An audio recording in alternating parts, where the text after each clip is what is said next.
فرزند زہرا یہ حالات برے ہیں۔ کاشانۂ بصیرت ویب سائٹ، واٹس ایپ اور یوٹیوب چینل پر مشتمل ایک ایسا مکمل پلیٹ فارم جس پر محروم بصارت کے لیے بالخصوص اور تمام افراد کے لیے بالعموم سینکڑوں کی تعداد میں مستند اسلامی کتب دستیاب ہیں۔ لہذا گزارش ہے کہ آپ اپنی ذمہ داری نبھاتے ہوئے کاشانۂ بصیرت کی ویب سائٹ کو وزٹ، واٹس ایپ چینل کو فالو اور یوٹیوب چینل کو سبسکرائب کرنے کے ساتھ ساتھ بیل آئیکن کو پریس کیجئے تاکہ آپ علم کے حصول کے ساتھ ساتھ مذہب اہل بیت کی اشاعت میں بھی اہم کردار ادا کرتے رہیں۔ کاشانۂ بصیرت۔ حالات برے ہیں۔ السلام علیکم ورحمۃ اللہ وبرکاتہ۔ سامعین، آپ سماعت فرما رہے ہیں بنیان المرصوص، جو کہ مقتل حسین علیہ السلام ہے۔ اس کی جلد اول پیش خدمت ہے، مؤلف ہیں حیدر عباس بھٹی صاحب۔ آج ہم آپ کے سامنے اس کی 5ویں ریکارڈنگ پیش کر رہے ہیں، صفحہ نمبر 66۔ نیا عنوان ہے امام حسین علیہ السلام 60 ہجری میں۔ منی میں امام حسین علیہ السلام کا خطبہ۔ اس خطبے کے 3 حصوں پر مشتمل ہونے کی وجہ سے مورخین، محدثین، علماء اور محققین میں سے ہر ایک نے اپنی اپنی کتابوں سے مربوط حصے کو نقل کرنے پر اکتفا کرتے ہوئے خطبے کی بقیہ حصوں کو نقل کرنے سے خود روئی کی ہے، یہاں تک کہ بعض اوقات صرف ایک جملے کو نقل کرنے اور بعض اوقات خطبے کے مضامین کی طرف اشارہ کرنے پر اکتفا کیا ہے۔ مثلا سلیم بن قیس ہلالی سن 90 ہجری اپنی کتاب کے مطالب کی مناسبت سے صرف پہلے حصے کو نقل کرتے ہوئے اس خطبے کے زمان اور مکان کی طرف بھی اشارہ کیا ہے۔ نمبر 2، حسن بن شعبہ حرانی، جو 4 صدی کے محدثین میں سے ہیں، تحفہ العقول میں دوسرے اور تیسرے حصے کے ذکر کرنے پر اکتفا کیا ہے۔ علامہ مجلسی نے بھی بحار الانوار میں تحفہ العقول سے ان 2 حصوں کو نقل کیا۔ احمد بن علی تبریسی سن 588 ہجری نے اس خطبے کے اسباب اور علل، جو کہ معاویہ کی حد سے زیادہ ظلم و زیادتی تھی، اس کی طرف اشارہ کرتے ہوئے خطبے کا خلاصہ چند سطروں میں نقل کیا ہے اور تصریح کرتے ہیں کہ معاویہ کی وفات کے 2 سال قبل منی میں کم از کم 1000 سے زیادہ مذہبی شخصیات کے سامنے امام حسین علیہ السلام نے یہ خطبہ ارشاد فرمایا ہے۔ سلیم بن قیس کہتے ہیں، معاویہ کی وفات سے 1 سال پہلے امام حسین علیہ السلام نے عبداللہ بن عباس اور جناب عبداللہ بن جعفر کے ساتھ حج کا فریضہ انجام دیا۔ امام حسین علیہ السلام نے بنی ہاشم اور انصار کے چند چیدہ افراد کو جو آپ اور آپ کے خاندان کی صحیح شناخت رکھتے تھے جمع کیا۔ اس کے بعد کچھ افراد کو بھیجا اور کہا، پیغمبر اکرم صلی اللہ علیہ وآلہ وسلم کے صحابہ میں سے جو بھی اس سال حج کا فریضہ انجام دینے کے لیے آیا ہے، انہیں میرے پاس بلایا جائے۔ اس دعوت میں تقریباً 700 سے زیادہ افراد، جن میں سے اکثر تابعین میں سے تھے، اور اصحاب پیغمبر اکرم صلی اللہ علیہ وآلہ وسلم میں سے تقریباً 200 افراد کو منی میں ایک مقام پر جمع کیا۔ امام حسین علیہ السلام نے ان کے سامنے خطبہ ارشاد فرمانے کی خاطر بلند ہوئے اور حمد و ثناء پروردگار کے بعد فرمایا، امام حسین علیہ السلام نے فرمایا، تمہیں خدا کی قسم دے کر پوچھتا ہوں، کیا تم نہیں جانتے ہو کہ جب رسول اللہ نے اپنے اصحاب کے درمیان اخوت کا رشتہ قائم کیا تو اس وقت حضرت صلی اللہ علیہ وآلہ وسلم نے علی ابن ابی طالب کو اپنا بھائی قرار دیا تھا اور فرمایا تھا کہ دنیا اور آخرت میں تم میرے اور میں تمہارا بھائی ہوں۔ سامعین نے کہا، بار الہ، ہم تجھے گواہ بنا کر کہتے ہیں کہ ہاں ایسا ہی تھا۔ امام علیہ السلام نے فرمایا، تمہیں خدا کی قسم دے کر پوچھتا ہوں کہ کیا تم جانتے ہو کہ رسول اللہ نے اپنی مسجد اور اپنے گھروں کے لیے جگہ خریدی، پھر مسجد تعمیر کی اور اس میں 10 گھر بنائے، 9 گھر اپنے لیے اور 10واں وسط میں میرے والد محترم کے لیے رکھا، پھر میرے والد کے دروازے کے سوا مسجد کی طرف کھلنے والے تمام دروازے بند کروا دیے، اور جب اعتراض کرنے والوں نے اعتراض کیا تو فرمایا، میں نے تمہارے دروازے بند نہیں کیے اور علی علیہ السلام کا دروازہ کھلا رکھا، بلکہ اللہ نے مجھے حکم دیا کہ تمہارے دروازے بند کروں اور ان کا دروازہ کھلا رکھوں۔ اس کے بعد نبی اکرم صلی اللہ علیہ وآلہ وسلم نے علی علیہ السلام کے سوا تمام افراد کو مسجد میں سونے سے منع کیا۔ چونکہ حضرت علی علیہ السلام کا حجرہ مسجد میں رسول اللہ کے حجرے کے ساتھ ہی تھا، لہٰذا علی علیہ السلام مسجد میں تشریف ہوتے تھے اور اسی حجرے میں نبی اکرم صلی اللہ علیہ وآلہ وسلم اور علی علیہ السلام کے لیے اللہ تعالیٰ نے اولادیں عطا کی۔ سامعین نے کہا، بار اللہ، ہم تجھے گواہ بنا کر کہتے ہیں کہ ہاں ایسا ہی تھا۔ امام علیہ السلام نے فرمایا، کیا تمہیں معلوم ہے کہ عمر بن خطاب کو بڑی خواہش تھی کہ ان کے گھر کی دیوار میں ایک آنکھ کے برابر سوراخ رہے جو مسجد کی طرف کھلتا ہو، لیکن نبی نے انہیں منع کر دیا اور خطبے میں ارشاد فرمایا، اللہ نے مجھے حکم دیا ہے کہ پاک و پاکیزہ مسجد بناؤں، لہٰذا میرے اور میرے بھائی علی علیہ السلام اور ان کی اولاد کے سوا کوئی اور شخص مسجد میں نہیں رہ سکتا۔ سامعین نے کہا، بار اللہ، ہم تجھے گواہ بنا کر کہتے ہیں ہاں ایسا ہی تھا۔ امام علیہ السلام نے فرمایا کہ تمہیں خدا کی قسم دے کر پوچھتا ہوں، کیا تمہیں معلوم ہے کہ رسول خدا صلی اللہ علیہ وآلہ وسلم نے غدیر خم کے دن علی علیہ السلام کو بلند کیا اور انہیں مقام ولایت پر نصب کرنے کا اعلان فرمایا اور کہا کہ یہاں حاضر لوگ اس واقعے کی اطلاع یہاں غیر موجود لوگوں تک پہنچا دیں۔ سامعین نے کہا، بار اللہ، ہم تجھے گواہ بنا کر کہتے ہیں ہاں ایسا ہی تھا۔ امام علیہ السلام نے فرمایا، تمہیں خدا کی قسم دے کر پوچھتا ہوں کہ کیا تمہارے علم میں ہے کہ رسول اللہ نے غزوہ تبوک کے موقع پر علی علیہ السلام سے فرمایا، تم میرے لیے ایسے ہی ہو جیسے موسیٰ کے لیے ہارون، اور فرمایا تم میرے بعد تمام مومنوں کے ولی اور سرپرست ہوگے۔ سامعین نے کہا، بار اللہ، ہم تجھے گواہ بنا کر کہتے ہیں کہ ہاں ایسا ہی تھا۔ امام علیہ السلام نے پوچھا، تمہیں اللہ کی قسم دے کر پوچھتا ہوں کہ جب رسول اللہ نے نجران کے عیسائیوں کو مباہلے کی دعوت دی تو اپنے ساتھ سوائے علی، ان کی زوجہ اور ان کے 2 بیٹوں کے کسی اور کو نہیں لے کر گئے تھے۔ سامعین نے کہا، بار اللہ، ہم تجھ کو گواہ بنا کر کہتے ہیں کہ ہاں ایسا ہی تھا۔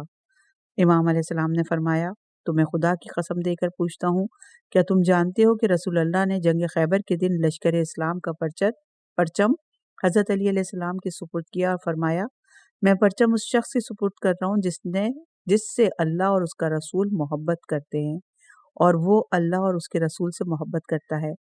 ایسا حملہ کرنے والا کرار ہے کہ کبھی پلٹتا نہیں، غیر فرار، اور خدا قلعہ خیبر کو اس کے ہاتھوں فتح کرائے گا۔ سامعین نے کہا، بار اللہ، ہم تجھ کو گواہ بنا کر کہتے ہیں ہاں ایسا ہی تھا۔ امام علیہ السلام نے فرمایا، کیا تمہیں معلوم ہے کہ رسول اللہ نے علی علیہ السلام کو سورہ برات دے کر بھیجا اور فرمایا کہ میرا پیغام پہنچانے کا کام خود میرے یا ایسے شخص کے علاوہ جو مجھ سے ہو اور کوئی انجام نہیں دے سکتا۔ سامعین نے کہا، بار اللہ، ہم تجھ کو گواہ بنا کر کہتے ہیں کہ ہاں ایسا ہی تھا۔ امام علیہ السلام نے فرمایا، کیا آپ جانتے ہیں کہ رسول اللہ کو جب کبھی کوئی مشکل پیش آتی تھی تو حضرت صلی اللہ علیہ وآلہ وسلم حضرت علی علیہ السلام پر اپنے خاص اعتماد کی وجہ سے انہیں آگے بھیجتے تھے اور کبھی انہیں ان کے نام سے نہیں پکارتے تھے بلکہ اے میرے بھائی کہہ کر مخاطب کرتے تھے۔ سامعین نے کہا، بار اللہ، ہم تجھ کو گواہ بنا کر کہتے ہیں ہاں ایسا ہی تھا۔ امام علیہ السلام نے فرمایا، کیا تمہیں معلوم ہے کہ رسول اللہ نے علی علیہ السلام، جعفر اور زید کے درمیان فیصلہ سناتے وقت فرمایا، اے علی، تم مجھ سے ہو اور میں تم سے ہوں، اور میرے بعد تم تمام مومنوں کے ولی اور سرپرست ہوگے۔ سامعین نے کہا، بار اللہ، ہم تجھ کو گواہ بنا کر کہتے ہیں ہاں ایسا ہی تھا۔ امام علیہ السلام نے فرمایا، کہ آپ جانتے ہیں کہ حضرت علی علیہ السلام ہر روز ہر شب تنہائی میں رسول اللہ سے ملاقات کرتے تھے۔ اگر علی علیہ السلام سوال کرتے تو نبی اکرم اس کا جواب دیتے، اور اگر علی علیہ السلام خاموش رہتے تو رسول اللہ خود سے گفتگو کا آغاز کرتے۔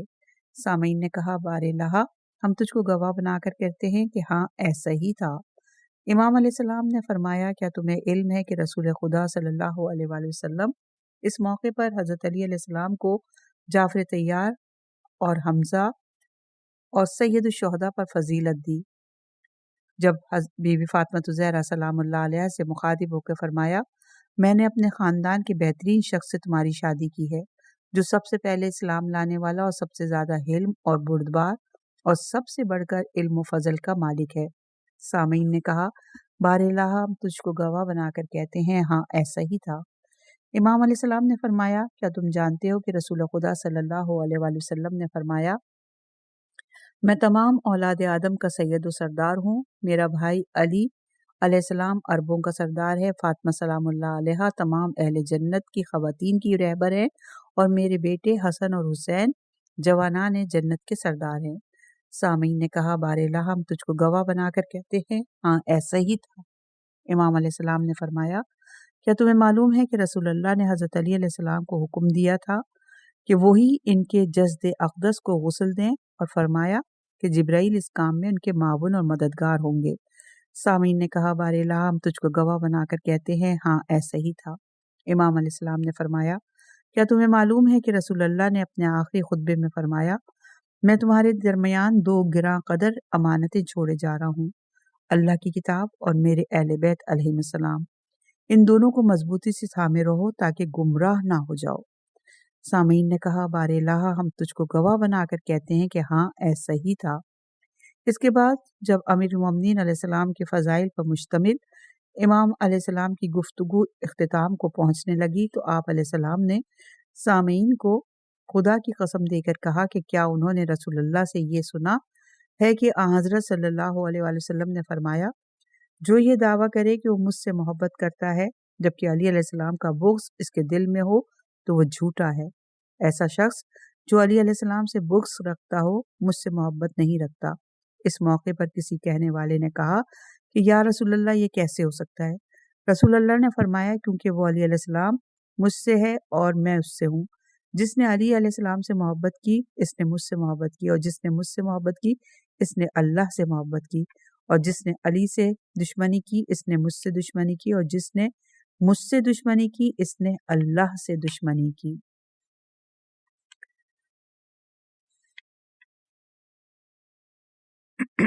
سامعین نے کہا بار الہ ہم تجھ کو گواہ بنا کر کہتے ہیں کہ ہاں ایسا ہی تھا۔ اس کے بعد امام علیہ السلام نے فرمایا اے لوگوں، اللہ تعالیٰ نے علماء یہود کی سرزنش کر کے اپنے اولیاء کو جو نصیحت کی ہے اس سے عبرت حاصل کرو۔ اللہ تعالیٰ نے فرمایا یہودی علماء اور دینی رہنما انہیں گناہ آلود باتوں اور حرام خوری سے کیوں نہیں روکتے، اور فرمایا بنی اسرائیل میں سے جن لوگوں نے کفر اختیار کیا انہیں لعن اور نفرین کی گئی ہے، یہاں تک کہ فرمایا کہ وہ ایک دوسرے کو برے اعمال کی انجام دہی سے منع نہیں کرتے تھے اور وہ کتنا برا کام کرتے تھے۔ در حقیقت اللہ تعالیٰ نے اس لیے انہیں برا قرار دیا کہ وہ اپنی آنکھوں سے یہ دیکھنے کے باوجود کہ ظالمین کھلم کھلا برائیوں کو پھیلا رہے ہیں انہیں ظالموں کو اس عمل سے باز رکھنے کی کوشش نہیں کرتے تھے، کیونکہ انہیں ان ظالموں کی طرف سے ملنے والی مال و متاع سے دلچسپی تھی اور ان کی طرف سے پہنچنے والی سختیوں سے خوفزدہ تھے، جبکہ خداوند متعال کا ارشاد ہے کہ لوگوں سے نہ ڈرو اور مجھ سے ڈرو، اور پروردگار نے فرمایا مومنین اور مومنات ایک دوسرے کے دوست اور سرپرست ہیں، اچھائیوں کا حکم دیتے ہیں اور برائیوں سے روکتے ہیں۔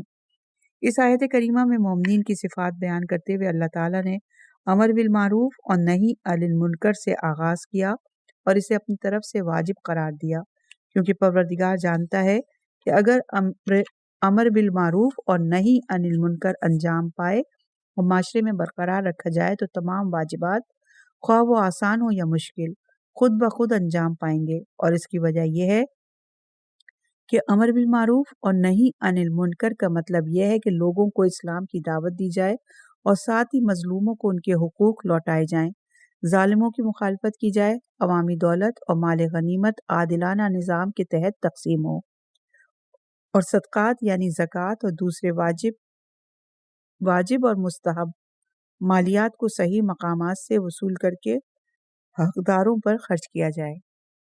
وہ گروہ جو علم و فضل کے لیے مشہور ہے، جس کا ذکر نیکی اور بھلائی کے ساتھ کیا جاتا ہے، واعظ و نصیحت کے سلسلے میں آپ کی شہرت ہے اور اللہ والے ہونے کی بنا پر لوگوں کے دلوں پر آپ کی ہیبت و جلال ہے، یہاں تک کہ طاقتور آپ سے خائف ہیں اور ضعیف اور ناتواں آپ کا احترام کرتے ہیں، حتیٰ کہ وہ شخص بھی خود پر آپ کو ترجیح دیتا ہے جس کے مقابلے میں آپ کو کوئی فضیلت حاصل نہیں اور نہ ہی آپ اس پر قدرت رکھتے ہیں۔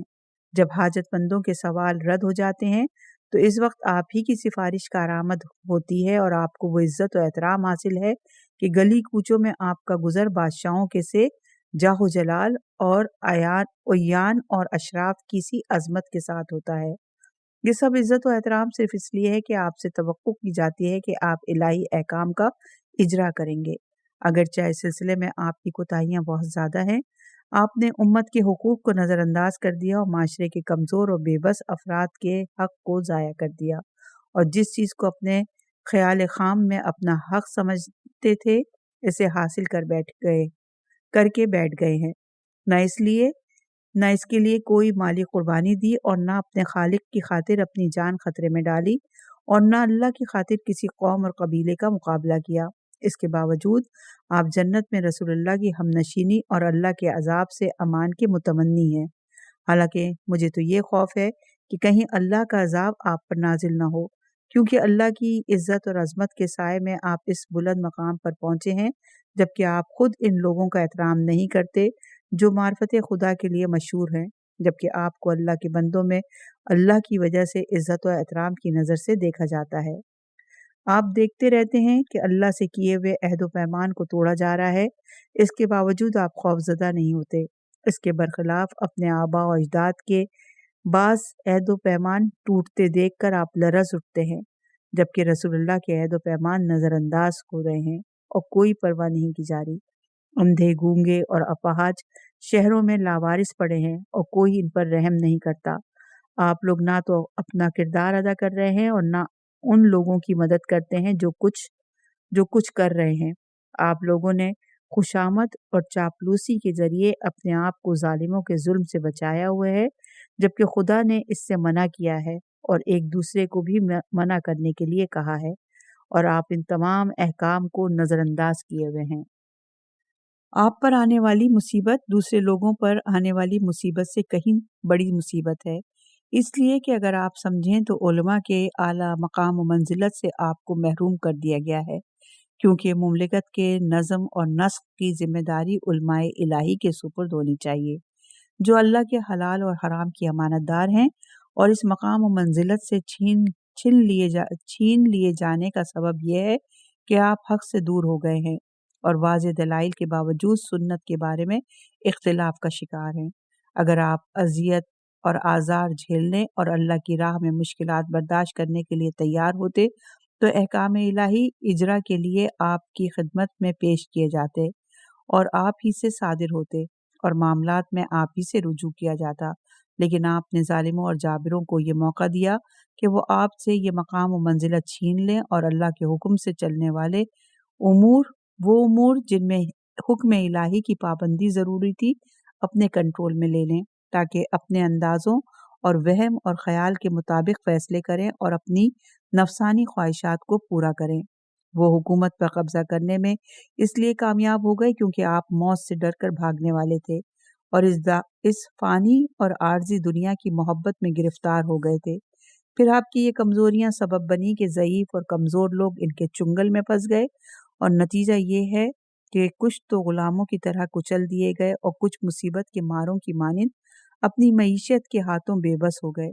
حکام اپنی حکومتوں میں خودسری، آمریت اور استبداد کا مظاہرہ کرتے ہیں اور اپنی نفسانی خواہشات کی پیروی میں ذلت و خواری کا سبب بنتے ہیں، بدقماش افراد کی پیروی کرتے ہیں اور پروردگار کے مقابلے میں گستاخی دکھاتے ہیں۔ ہر شہر میں ان کا ایک ماہر خطیب منبر پر بیٹھا ہے، زمین میں ان کے لیے کوئی روک ٹوک نہیں ہے اور ان کے ہاتھ کھلے ہوئے ہیں، یعنی جو چاہتے ہیں کر گزرتے ہیں۔ عوام ان کے غلام بن گئے ہیں اور اپنے دفاع سے عاجز ہیں۔ حکام میں سے کوئی حاکم تو ظالم، جابر اور دشمنی اور اناد رکھنے والا ہے، اور کوئی کمزوروں کو سختی سے کچل دینے والا۔ انہی کا حکم چلتا ہے، جبکہ یہ نہ خدا کو مانتے ہیں اور نہ روز جزا کو۔ تعجب ہے، اور کیوں تعجب نہ ہو، ملک ایک دھوکے باز ستمکار کے ہاتھ میں ہے، اس کے مالیاتی عہدیدار ظالم ہیں اور صوبوں میں اس کے مقرر کردہ گورنر مومنوں کے لیے سنگ دل اور بے رحم۔ آخرکار اللہ ہی ان امور کے بارے میں فیصلہ کرے گا جن کے بارے میں ہمارے اور ان کے درمیان نزاع ہے، اور وہی ہمارے اور ان کے درمیان پیش آنے والے اختلاف پر اپنا حکم صادر کرے گا۔ امام علیہ السلام نے اپنے خطاب کا اختتام ان الفاظ پہ فرمایا: بار الہ، تو جانتا ہے کہ جو کچھ ہماری جانب سے ہوا بنی امیہ اور معاویہ کی حکومت کی مخالفت میں وہ نہ تو حصول اقتدار کے سلسلے میں رسہ کشی ہے اور نہ ہی یہ مال دنیا کی افزوں طلبی کے لیے ہے، بلکہ صرف اس لیے ہے کہ ہم چاہتے ہیں کہ تیرے دین کی نشانیوں کو آشکار کر دیں اور تیری مملکت میں اصلاح کریں، تیرے مظلوم بندوں کو امان میسر ہو اور جو فرائض، قوانین اور احکام تو نے معین کیے ہیں ان پر عمل ہو۔ اب اگر آپ حضرات حاضرین سے خطاب نے ہماری مدد نہ کی اور ہمارے ساتھ انصاف نہ کیا تو ظالم آپ پر اور زیادہ چھا جائیں گے اور نور نبوت کو بجھانے میں اور زیادہ فعال ہو جائیں گے۔ ہمارے لیے تو بس خدا ہی کافی ہے، اسی پر ہم نے بھروسہ کیا ہے اور اسی کی طرف ہماری توجہ ہے اور اسی کی جانب پلٹنا ہے۔ صفحہ نمبر 75 ہے امام علیہ السلام کا اخلاقیات پر کلام۔ حلم اور بردباری باعث زینت ہے، وفا آدمیت کا کمال ہے، تعلق جوڑنا نعمت ہے، تکبر بے برکتی ہے، جلد بازی حماقت ہے اور حماقت کمزوری ہے، حد سے زیادہ بڑھنا مصیبت میں پھنسنے کی مانند ہے، پس لوگوں کی ہم نشینی شر ہے اور فاسق اور گناہگار لوگوں کے ساتھ بیٹھنا باعث تہمت ہے۔ یہ خطبہ لواج الاشجان فی مقتل حسین علیہ السلام صفحہ نمبر 19 پر موجود ہے، جہاں سے اس کو نقل کیا گیا۔ عنوان ہے اہل مدینہ سے خطاب، صفحہ نمبر 75۔ اے لوگوں، اچھی باتوں میں سبقت کرنے کی کوشش کرو اور فائدہ پہنچانے والی چیزوں میں جلدی کرو۔ جس نیکی کی طرف تم نے جلدی نہ کی ہو اسے کافی نہ سمجھو۔ کامیاب ہو کر تعریف اور ستائش حاصل کرنے کی کوشش کرو اور ناکام رہ کر حقیر اور مذمت کا سامنا کرنے سے بچو۔ پس جب کسی شخص کا کسی دوسرے پہ کوئی احسان ہو اور اس کے خیال میں وہ احسان فراموشی کر رہا ہو تو اس احسان کرنے والے کی مدد کے لیے خدا کافی ہے، بے شک وہ بڑا عطاگر اور عظیم تر ہے۔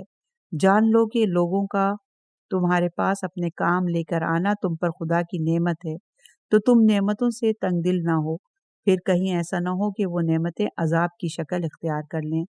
نیز یہ بھی جان لو کہ نیکی سے نیک نامی حاصل ہوتی ہے اور آخرت میں اجر بھی ملتا ہے۔ اگر تم نیکی کو کسی انسان کی صورت میں دیکھتے ہو تو وہ اس قدر حسین و جمیل ہوتا کہ دیکھنے والوں کی نظر اس پر رکی رہتی، اور اگر بخل اور کمینگی کو انسانی صورت میں دیکھتے ہو تو وہ تمہیں انتہائی بدنما اور بگڑی ہوئی صورت والا دکھائی دیتا، جس سے دل متنفر ہوتے اور آنکھیں اس کی طرف دیکھنا گوارا نہ کرتی۔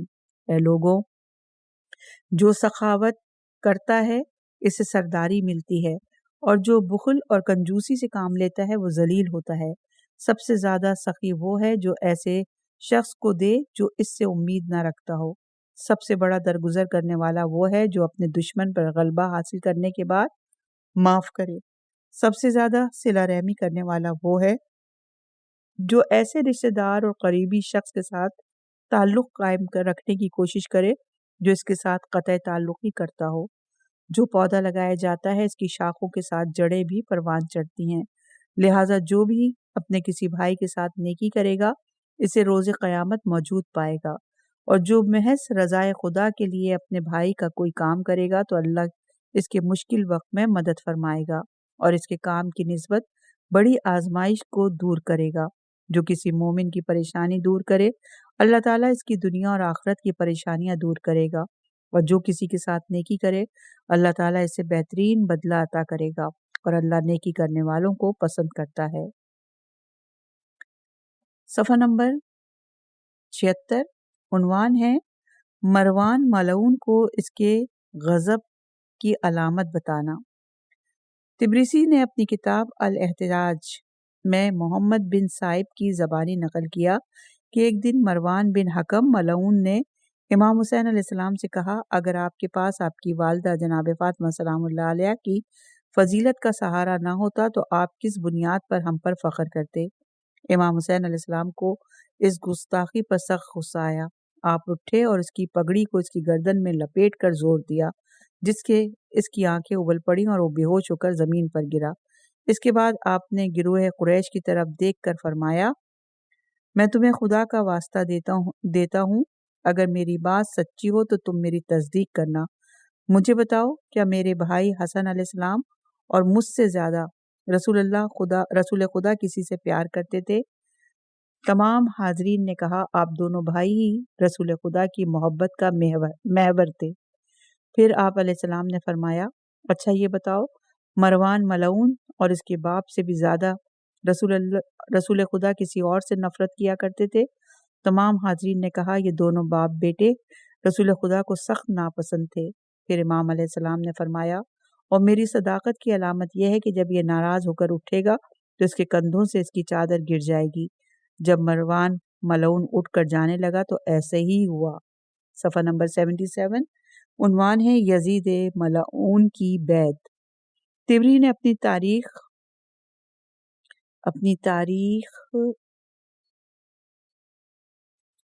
احتیاج طبری صفحہ نمبر 299 میں پر اس طرح ذکر کیا ہے کہ 60 ہجری کا زمانہ آ گیا اور اس سال معاویہ نے ان تمام لوگوں کو بلایا جو عبید اللہ ملعون کی ہمراہی میں وفد کی شکل میں یزید کی بیعت کے لیے لوگوں کو دعوت دے رہے تھے۔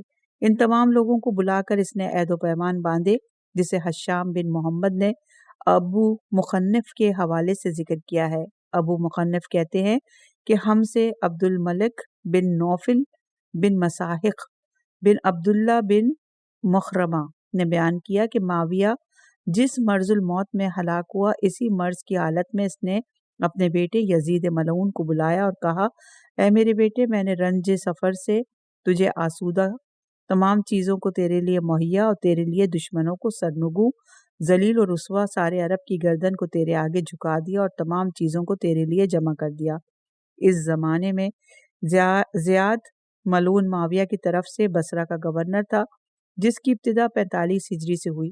اس کے بعد معاویہ نے خط زیاد بن سمیہ ملعون کو اس عنوان سے لکھا کہ وہ اس امر میں مشورہ چاہتا ہے کہ زیاد ملعون نے عبید اللہ بن کعب نمیری ازدی کو معاویہ کے پاس روانہ کیا اور اس تک یہ پیغام پہنچایا کہ زیاد ملعون یہ سمجھتا ہے کہ یزید ملعون کچھ دنوں کے لیے اپنی ایسی رنگینیوں سے دستبردار ہو جائے جو لوگوں کو انتقام لینے پر مجبور کر دیتی ہے، تاکہ گورنروں کو یزید ملعون کی ولی عہدی کی بیعت لینے میں آسانی ہو۔ پھر 53 ہجری ماہ مبارک رمضان میں زیاد بن سمیہ ملعون فی النار ہوا۔ اس وقت وہ کوفہ اور بصرہ دونوں کا گورنر تھا۔ 56 ہجری ماہ رجب میں معاویہ نے عمرہ کیا اور وہاں پہنچ کر اس نے یزید ملعون کی ولی عہدی کا اعلان کرتے ہوئے لوگوں کو اس کی بیعت کی دعوت دینے لگا۔ اس پر سعید بن عثمان سامنے آیا اور اس نے اس کی بڑی مخالفت کی تو یزید ملعون کی سفارش پر معاویہ نے اسے خراسان کا گورنر بنا دیا۔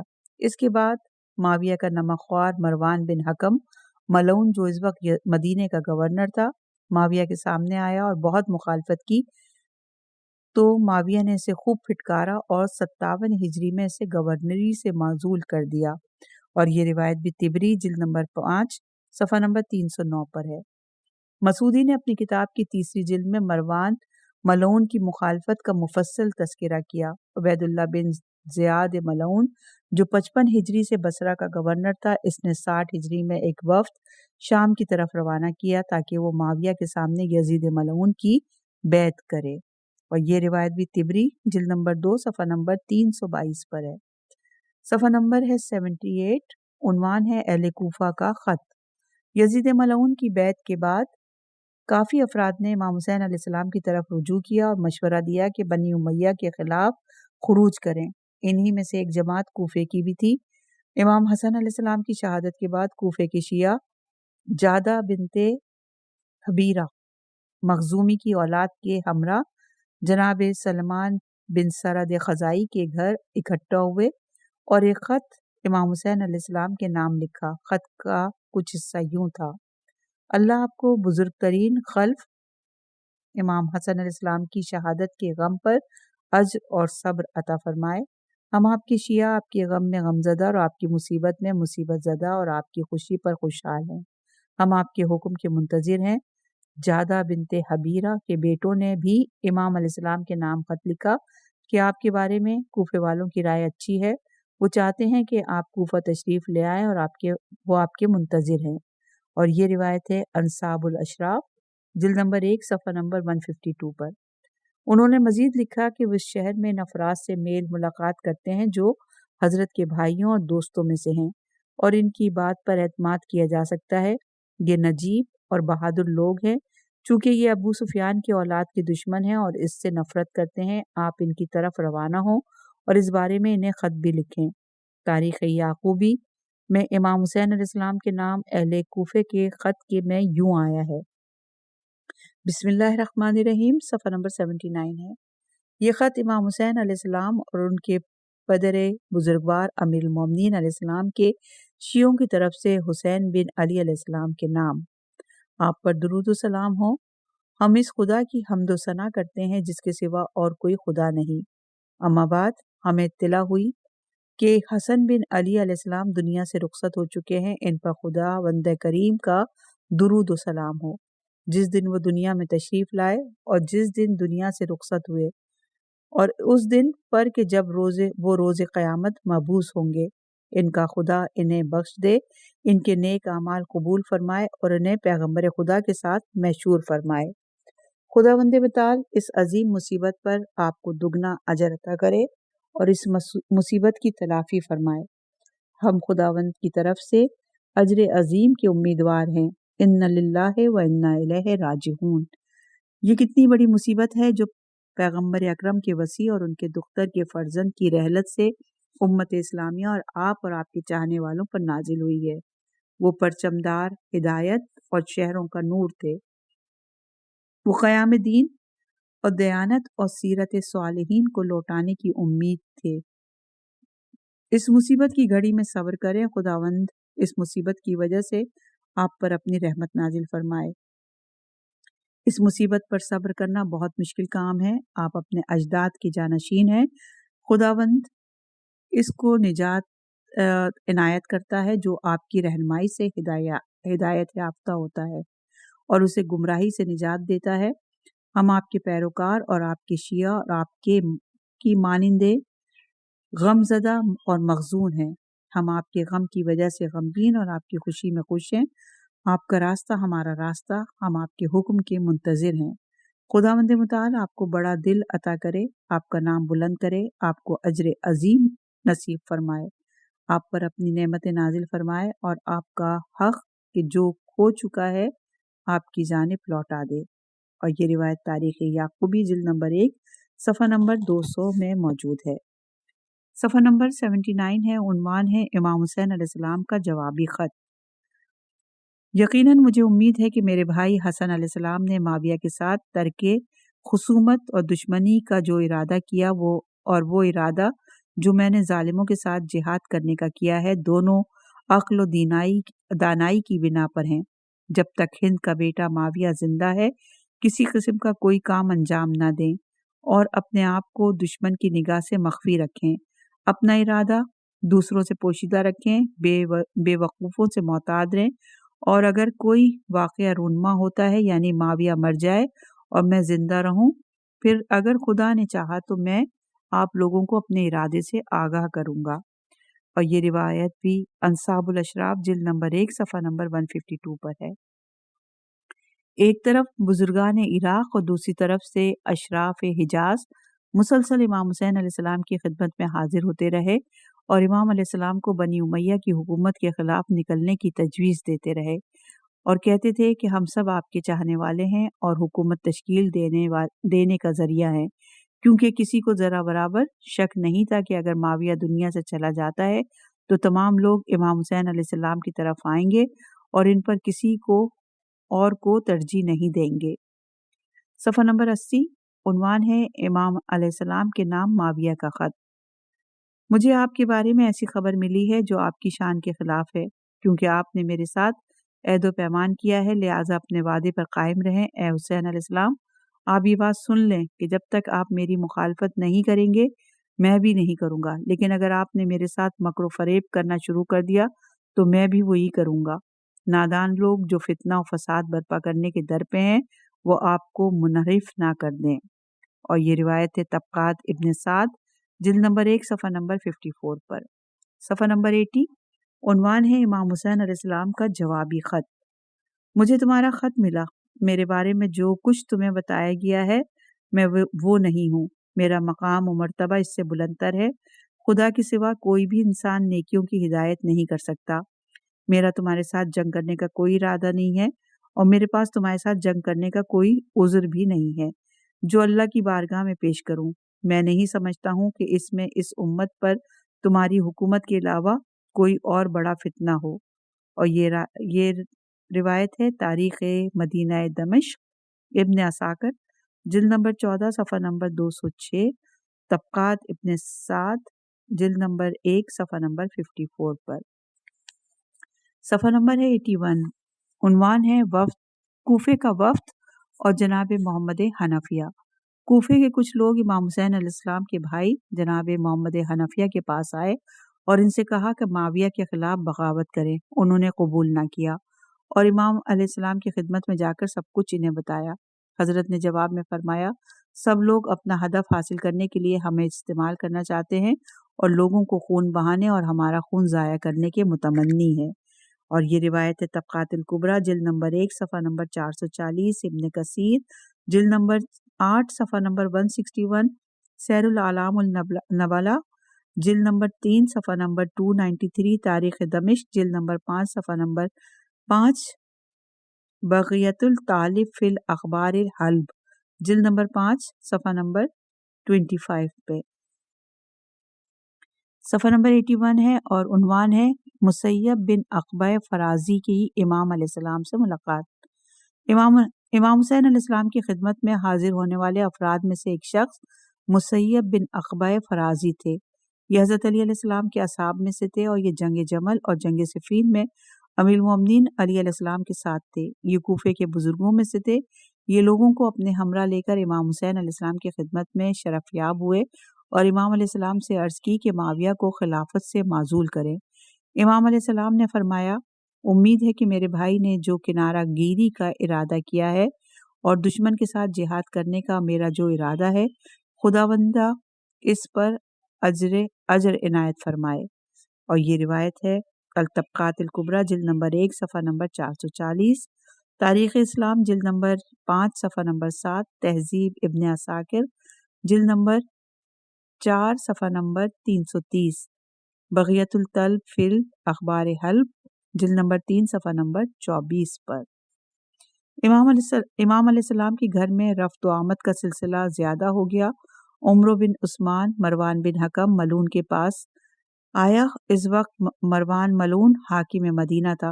اس نے کہا دوسرے شہروں سے لوگوں کی بہت بڑی تعداد حسین علیہ السلام سے ملاقات کرنے کے لیے آ رہی ہے، خدا کی قسم مستقبل میں تمہارے لیے سخت مشکلات کھڑی ہو جائیں گی۔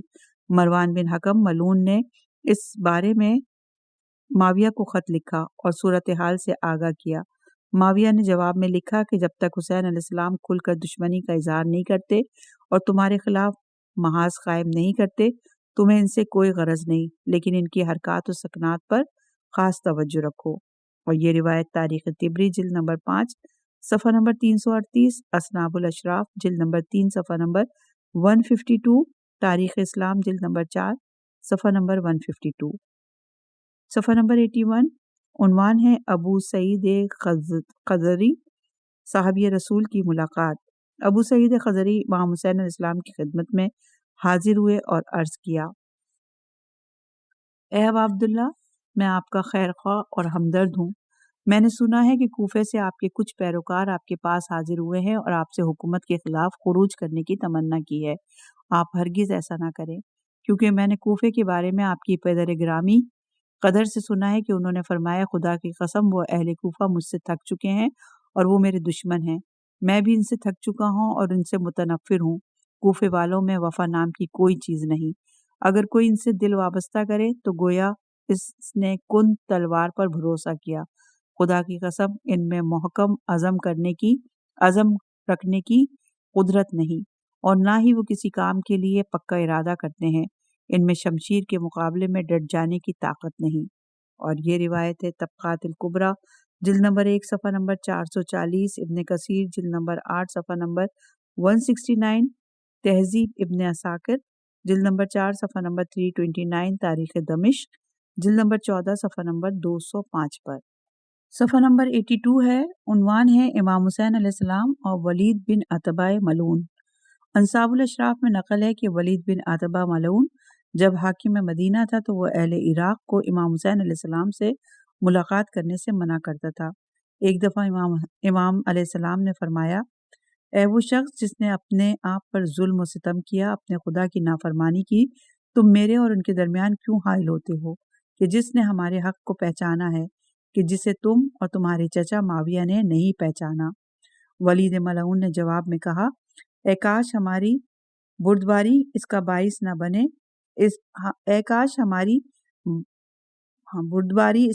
نہ بنے کہ یہ دوسرے آپ کے ساتھ نامناسب برتاؤ کریں۔ جب تک آپ نے ہماری طرف دست درازی نہ کی، اس وقت تک آپ نے زبان سے ہماری جو مخالفت کی ہوگی وہ قابل معافی ہے۔ ہرگز غلط ارادہ مت کریں تاکہ آپ کے بارے میں بھی برا ارادہ نہ کیا جائے۔ اگر آپ کو علم ہوتا کہ ہمارے بعد آپ کے ساتھ کیا ہوگا تو یقیناً آپ ہمارے ساتھ دشمنی کرنے کے بجائے دوستی کے لیے ہاتھ بڑھاتے۔ اور یہ روایت ابن کثیر جلد نمبر 8 صفحہ نمبر 146 تاریخ طبری جلد نمبر 5 صفحہ نمبر 338 اور 499 پر ہے۔ اپنے کلام کو یہیں روکتے ہیں اور امام حسین 60 ہجری میں یہ روایت باب ابھی جاری ہے، انشاءاللہ کہ اگلی ریکارڈنگ میں اسے مزید آگے بڑھائیں گے۔